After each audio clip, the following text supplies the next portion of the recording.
Hi, welcome to the Mohua Show. My name is Mohua Chinappa and I am an author, entrepreneur and ex-housewife. This podcast is about everything from business to technology to arts to lifestyle, but done and spoken imandari se. Hi, in today's episode, we have Tatiana Seryán. Tatiana is a system change organizer in the NYC area. Currently, she's working with Extinction Rebellion in the United Kingdom, which we will ask her to explain to us a little bit more about this. She's also spearheading an initiative called the Global Rebellion, whose goal is to construct an archive of best practices for system change and linked collaboration space for activists, organizations, and individuals who are inspired to create change. Welcome, Tatiana, in today's episode, and I would like you to take me back to your journey. I remember when we spoke, you said you're from Armenia. And I've seen you so much on Clubhouse, and we've met on Clubhouse where you have been advocating about Afghan women and children who want to leave the country. What got you into this whole thing? Was it because you too come from a space where you have left your own place and, have felt the entire shift, and that's how your heart reaches out? What was the journey, Tatiana? So I think it was sort of a multiplicity of things. I think first and foremost, I'd started a room almost 2 months ago at this point where I just wanted to learn more about the consequences of the U.S. withdrawal from Afghanistan.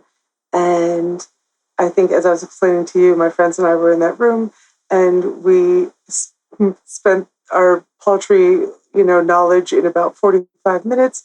And much to my surprise and everlasting gratitude, some Afghan people came in who were, within Afghanistan and from the diaspora, and they started telling us their stories and their lived experience and what they were going through and their sense of betrayal and grief and anguish and shock and disbelief, and more kept coming because, that's how the algorithm works. And we had at one point over 400 people in the room, and we were only planning on having the room for about 2 hours. It lasted over 14. Stayed up the whole night just hearing of people pouring their heart out, And as the night progressed, I think I fell in love, with the Afghan people, with my growing sense. I think I didn't fall in love with this, but I had a growing sense of understanding of the United States, like utter betrayal. How deeply it was impacting the people, how panicked they were about what their future looked like. And I'm, hyper empathetic person. So I just feel like it's left me indelibly changed, I think, and in addition to that, being Armenian, even though I'm not from Armenia proper, I was born in Istanbul and my family emigrated to the United States when I was a baby. It gave me a sense of just fundamental humanistic solidarity and shared trauma, because I too am a child of genocide, and I could very well imagine, intimately so, what they were facing. Not in any way to be presumptuous and say I know what they're going through, because absolutely not, but it just really struck a nerve with me. And I've not been able to think about or do much about anything other than Afghanistan since. It's amazing when you say this to me, Tatiana, that, I've had the most amazing guests from Clubhouse, because I was just talking to a friend of mine and they were saying, oh no, you know what, it's become very, very sexual in nature. And just yesterday, in fact, like any digital platform and any new app that comes up, there would be this whole lot, of stuff like this. And I was utterly shocked with some of the rooms that they were called the red rooms actually on Clubhouse. And to my absolute horror and dismay, there were, people, making out, and there were sounds, and it was really, to me, I was in shock. And but then each to his own. I'm not the person to judge, because there are so many lonely people in this world, and probably, they need to know that there is another human being, or I don't know, whatever is their voyeuristic or their kinky sense of sex. But to me, like, I will come back to what you're talking about, Clubhouse, and you started a room, and with just a few of your friends, and and knowing the situation in Afghanistan, I personally was extremely distraught, because like you said, that you've been a child of genocide. I have been also a child who has seen terror, insurgency as a very young girl. Because in India, within India, there's so much of issues in the northeast of India, which is addressed, but it, like, probably just gets hidden in the annals of so much more that happens all across mainstream India, and of course internationally too. So I kind of understand fear, I understand betrayal. I Not to sound pompous, but I also, I know what it is like, probably, as a woman, to be in a place where you're threatened of just your gender. So coming back to the fact that you were born in Istanbul, okay, one of my favorite countries. This It's so beautiful. And why? What is the kind of personal genocide that you have faced? And I would really like our listeners to hear from you your lived experience. So it was intergenerational. It was the trauma of my grandmother and her generation. So in 1915, the Armenian genocide occurred against the backdrop of World War One, and people, as usually happens under fascism, right? They round up the intelligentsia and kill them first, and there had been pogroms already that sort of burst out, with economic despair, because that's usually when these kinds of tensions tend to heighten, and like starting in the late 1800s. But then in 1915, it reached like this frenzy and climax where Armenians were rounded up and marched to the desert in Deir el-Zor, Syria, and those who didn't die on the trek were slaughtered once they got there. And what happened with my personal family? I mean, so my grandmother's entire, like, the children of in her immediate family were all kidnapped and went to different places and were somehow amazingly miraculously reunited. But she was 5 years old at the time and had managed to escape, much to her credit, and also much to her credit, because I don't think I would have known this as a 5 year old. She realized that there were nutrients in the clay rich dirt and she was starving. And she sucked on the dirt for nutrients to survive until her older sister's fiance was able to discover her and bring her back home. But, had she not done that, I wouldn't be here now. So well done. Um, Wow.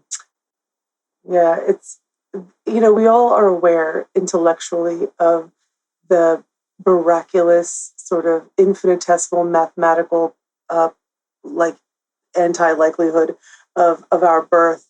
But with stories like that, you come to appreciate it all the more. Like, I'm really aware of how I almost didn't get here. Yes, absolutely. It is absolutely. I so agree with you, because I mean, that's exactly how, in India during partition, the Punjabis, the Sindhis, and the Bengalis were the three communities that faced the onslaught of partition. And yes, my grandparents also had moved from Bangladesh into India. And of course, they've seen mayhem around them. And I've seen it, I mean, as a young girl, when there was insurgency. So I know exactly what you're saying. Coming back to the lived experiences of the Afghans, because this is such a hot topic, and for all of us, we are outside. Like you said, we can be very intellectual about this whole thing and write long stories, but unless you've lived that experience, you would never be able to kind of completely comprehend what fear is, what that sense of betrayal is. So do share with the listeners, what is it that some of the lived experiences of the Afghans that they shared with you on the clubhouse room. It would be wonderful to know. I mean, there's just lots of stories of the brutality of the Taliban from, you know, what they remember of what their parents have told them of the earlier era, and then to see that horror sweeping across their nation again. Um, there's one story. I mean, there's lots of stories of brutality that I'm sure I can share, but there's one story that strikes me in particular because it shows what simple freedoms are also being taken away. So my friend Sahia Jan, she was talking about a friend of hers who's a singer, and as many I'm sure know, artists are in particular danger because there is no room for music anymore. They don't need performers anymore. And the Taliban have a hit list that started out with 100 people, and now there's like tens of thousands on it. And it includes former government employees, women's rights activists, humanitarian activists, female journalists, etc. Anyone who's ever worked in any way with any of the allied forces, police force, etc. And performers, unbelievably. And my friend's friend in Kabul wanted so badly to just be able to sing. And she was so frightened because, of course, they've banned music in public. And I'm sure if it spills out into the public sphere, it's still going to attract attention. But she had to go hide in a closet just to sing a song to my friend. I just got tears in my eyes just to listen to this, Tatiana. It's unbelievable what you're saying. I mean, please tell me.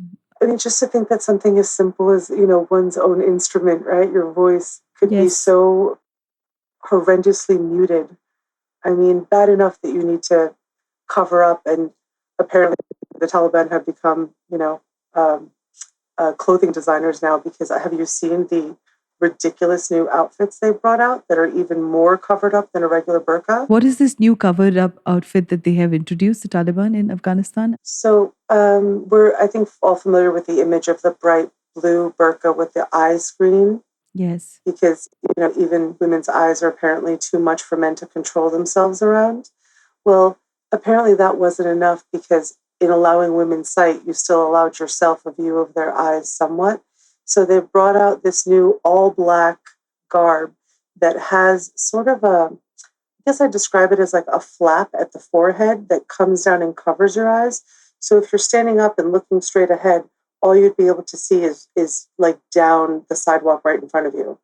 You can't see. It's like blinders on a horse, but like on the front as well. It's a drape over their eyes. So there's no way there's like an accidental glimpse of eyes at all. And they have to wear these like sort of elbow length, I think, gloves. So there's no hands showing. It's insanity. I've never seen anything like it in my life. I'm speechless, Tatiana, that women across the world, we are quiet and we are, because none of us, I mean, I don't know how one can reach out with this. Oh my God, my heart just reaches out for the women of Afghanistan.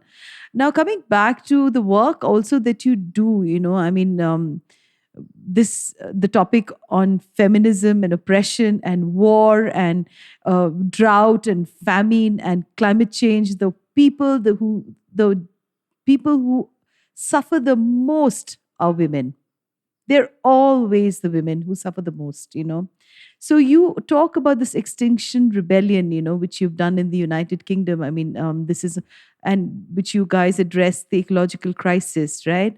So, Tatiana, tell me a little bit about this work that you do. So Extinction Rebellion was started in 2018 with about 15 co-founders. And essentially, Extinction Rebellion works on the nonviolence model of, Gandhi or Martin Luther King.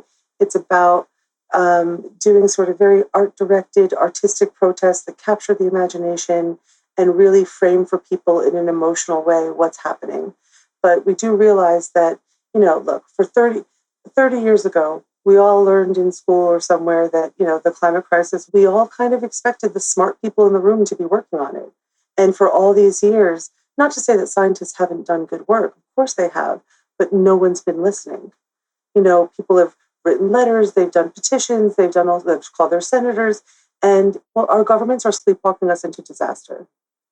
And it's because killing the planet is profitable still. And we realized at Extinction Rebellion, both with our protests and knowing that, if you don't cause economic disruption, like blocking a road, no one's going to care. So that's why we do that kind of protest. Though you don't have to do that. Obviously, there's a privilege to white people getting arrested over, communities that have been historically oppressed. So there's lots of different ways to support. It's not that people are mandated to do that. But now we're actually introducing a new focus for Extinction Rebellion as a whole called Money Rebellion, which is the specific team that I work on.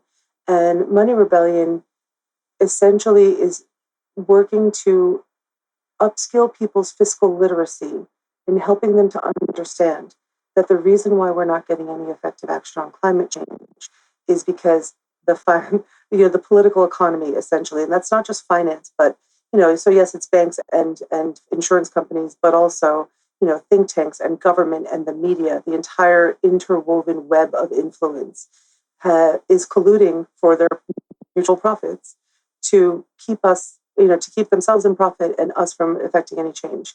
So this is why we're specifically focusing on, banks, on fossil fuel funders.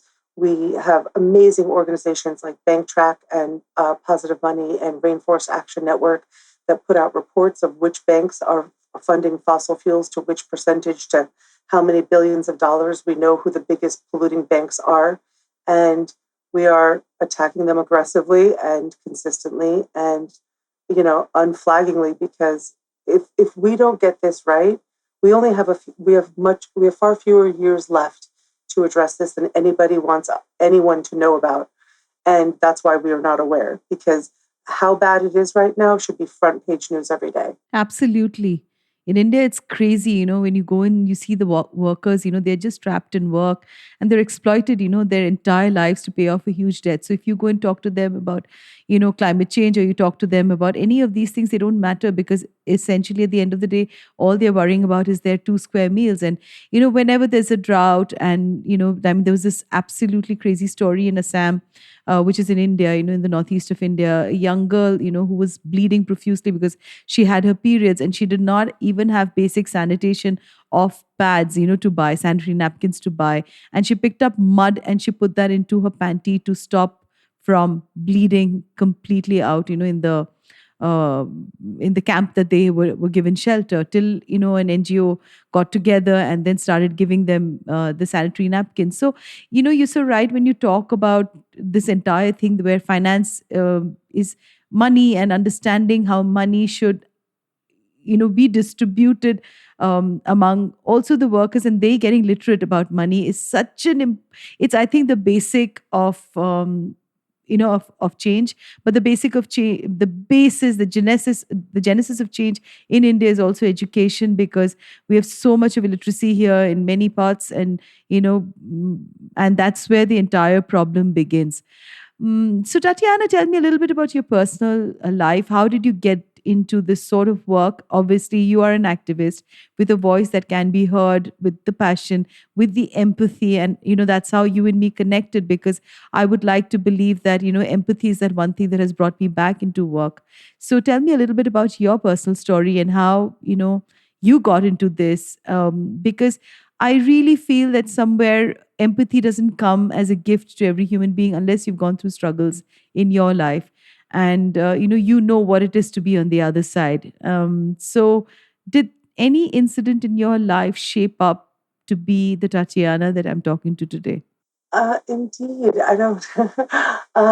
So I do believe that trauma, if negotiated well, is an incredible eye-opening window into what matters as humanity. And there's a great line from a Leonard Cohen song where he says, "There's a crack in everything." Oh, I love Leonard Cohen. My God. But that's how the light gets Yes, that's how the light gets in ourselves. And so I actually had, I mean, I feel like this is such a commonplace story.